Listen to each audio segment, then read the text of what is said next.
आज मैं आपको अजमेर कांड की एक ऐसी सच्चाई बता रहा हूं जिसपे न कभी लोकसभा में चर्चा हुई, न राज्यसभा में चर्चा हुई, न राजस्थान की विधानसभा में चर्चा हुई, न हाईकोर्ट में चर्चा हुई, न कभी सुप्रीम कोर्ट में चर्चा हुई। और दुख तो इस बात का है कि कभी खबर पालिका में भी उस पर गंभीरता के साथ चर्चा नहीं हुई। 1990 में राम मंदिर मूवमेंट अपने पीक पे था और यह पूरा का पूरा मूवमेंट 1990, 1991, 1992 तक चला। जब वो ढांचा गिर गया है तब तक यह मूवमेंट अपने पीक पे था। और अजमेर में उसी दौरान 1990, 1991, 1992 में खास तौर पे हिंदू लड़कियों को टारगेट किया जा रहा था। यह जो पूरा राम मंदिर का मूवमेंट था उससे बदला लेने के लिए लड़कियों को टारगेट किया जा रहा था। और टारगेट करने वाले कौन थे? अजमेर की एक बड़ी दरगाह से कनेक्टेड लोग थे। बदला ले रहे थे कि ठीक है, तुम बनाओ राम मंदिर, हम तुम्हारी लड़कियों के साथ बलात्कार करेंगे। दुर्भाग्यवश 32 साल के बाद अब उनको सजा हुई है, लेकिन उनको बलात्कार की सजा मिली है। हिंदू होने के नाते जो उन्होंने बलात्कार किया था उसकी सजा नहीं मिली और सजा मिल भी नहीं सकती, क्योंकि हमारे देश में बलात्कार के लिए तो कानून है, बलात्कार के लिए सजा का प्रावधान है। लेकिन अगर पाक नापाक के आधार पर बलात्कार किया जा रहा हो, अगर इसलिए बलात्कार किया जा रहा है कि यह तो काफिर है, इसलिए बलात्कार किया जा रहा है, ये तो हिंदू है, ये तो जैन है, ये तो बौद्ध है, ये तो सिख है, अगर इसलिए बलात्कार हो रहा है कि ब्राह्मण है या क्षत्रिय है या वैश्य है या दलित है, तो उसके लिए अलग से कोई सजा ही नहीं है, उसके लिए अलग से कोई कानून नहीं है। हमारे यहां जो पॉक्सो कानून है या रेप के लिए प्रावधान है, उसमें इस पे कहीं है ही नहीं है कि बलात्कारी की मंशा क्या थी। अपराध में सबसे इंपॉर्टेंट होता है कि अपराध करने वाला किस मंशा के साथ बलात्कार कर रहा है, किस इंटेंशन के साथ बलात्कार कर रहा है। 1990, 1991, 1992 में जो अजमेर में बलात्कार हुआ था, और एक नहीं सैकड़ों बेटियों के साथ हुआ था, ब्राह्मण बेटियों के साथ भी बलात्कार हुआ था, क्षत्रिय बेटियों के साथ भी हुआ था, वैश्य माहेश्वरी जैन समाज की बेटियों के साथ बलात्कार हुआ था, दलित बेटियों के साथ भी बलात्कार हुआ था। वो केवल इसलिए बलात्कार नहीं हुआ था कि वो वहसी थे, वो दरिंदे थे, उनको केवल लड़कियों से बलात्कार करना था। वो बलात्कार इसलिए हुआ था कि वो लड़कियां हिंदू थी या जैन थी या सिख की बेटियां थी, ब्राह्मण थी, क्षत्रिय थी, वैश्य थी, दलित थी, कुल मिला के वो काफिर लड़कियां थी। तो जो सजा मिली है वो तो बलात्कार की मिली है। उस इंटेंशन की सजा कहां मिली, उस मनसा की सजा कहां मिली जिस इंटेंशन के साथ, जिस मनसा के साथ बलात्कार किया गया था। और कानून का खौफ क्यों नहीं पैदा हुआ? क्योंकि इनको फांसी होनी चाहिए थी, लेकिन हमारे पास ऐसा कोई कानून नहीं है। 32 साल लंबा क्यों चला मामला? क्योंकि हमारे पास नार्को पॉलीग्राफ ब्रेन मैपिंग कानून नहीं है। मैं तो आज कह रहा हूं, आज मैं राजस्थान की सरकार से कह रहा हूं, अभी डिस्ट्रिक्ट कोर्ट ने सजा दिया है, आप डिस्ट्रिक्ट कोर्ट में एक एप्लीकेशन फाइल करिए कि हमको इनका इंटेंशन समझना, इन्होंने किस इंटेंशन के साथ बलात्कार किया था। और जितने बलात्कारी हैं इनका narco polygraph brain mapping test करिए, उसमें एक ही सवाल पूछिए कि तुमने बलात्कार क्यों किया, तुमने किसी मुस्लिम लड़की के साथ बलात्कार क्यों नहीं किया, तुमने 100% केवल हिंदू लड़कियों के साथ क्यों बलात्कार किया। अपने आप वो खुद बता देंगे कि हां, उनको नफरत थी, ये राम मंदिर मूवमेंट का बदला लेना था, इसलिए उन्होंने बलात्कार किया था। वो खुद ही बताएंगे। आप एक बार करके देखिए, तो एक बार आप नार्को पॉलीग्राफ ब्रेन मैपिंग कर लीजिए। अभी भी कोई बहुत मौका, अभी भी मौका है। अगर डिस्ट्रिक्ट कोर्ट नहीं मान ली तो हाई कोर्ट में अपील करिए कि हमको इनको फांसी चाहिए। और दूसरा, हमको इनका इंटेंशन समझना, हमको इनकी मनसा समझना है कि इन्होंने 100% केवल हिंदू लड़कियों के साथ ही बलात्कार क्यों किया, एक भी उसमें मुस्लिम क्यों नहीं है, एक भी उसमें और कोई क्यों नहीं है। ये न्याय नहीं हुआ पूरा, अभी ये अधूरा न्याय है। अभी भी ये सबक सिखाने वाला, अब जो सजा हुई है सबक सिखाने वाले नहीं है। पहली बात तो ये कि 32 साल के बाद हुआ है, किसी भी वहसी दरिंदे की 100% संपत्ति जब्त नहीं हुई। ये जितने वहसी दरिंदे थे, कोई ऐसे नहीं, कोई सड़क छाप टाइप के नहीं थे, सब बाकायदा संपन्न परिवारों के थे।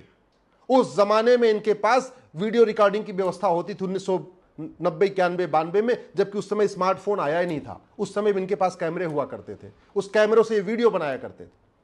और बड़का ऑर्गेनाइज क्राइम था, ऐसा नहीं कि उसमें एक व्यक्ति इन्वॉल्व था, पूरा एक सिंडिकेट था। तो न उस पूरे सिंडिकेट के हिसाब से इनको सजा मिली, इनको तो सिंपल बलात्कार की सजा मिल गई।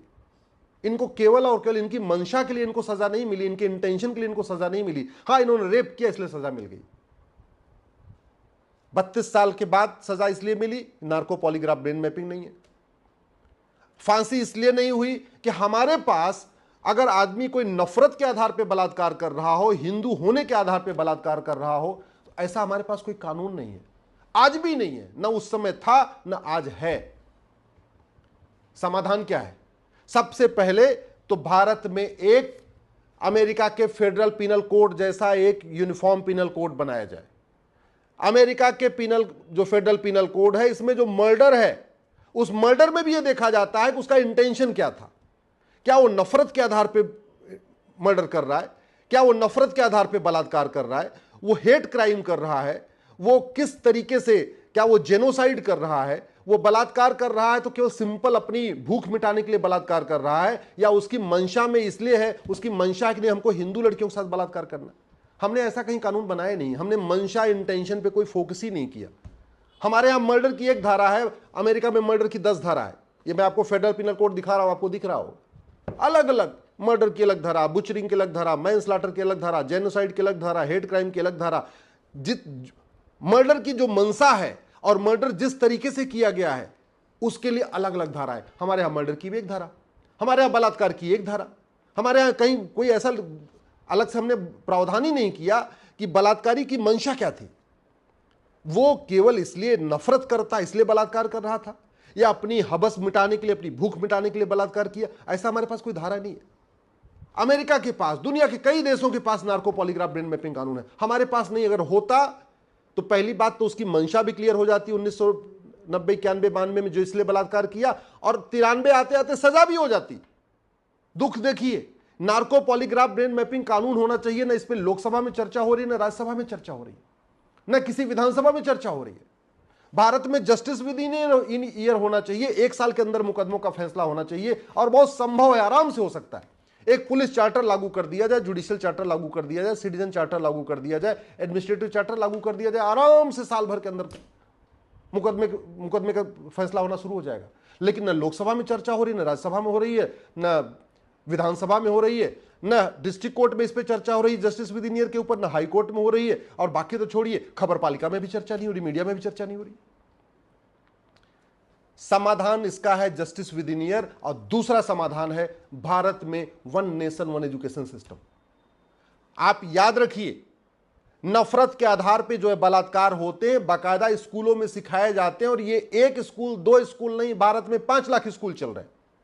5 लाख स्कूलों में पाक नापाक सिखाया जाता है, 5 लाख स्कूलों में नफरत करना सिखाया जाता है, 5 लाख स्कूलों में सिखाया जाता है कि जो नहीं मानते, जिस रिलीजन को हम मानते हैं, अगर उसको जो नहीं मानता वो काफिर है, उसको लूटो, उसको मारो, हत्या करो, बलात्कार करो, उसको कन्वर्ट करो, सब जायज है। ऐसे 1-2 नहीं, भारत में 5 लाख स्कूल चल रहे हैं।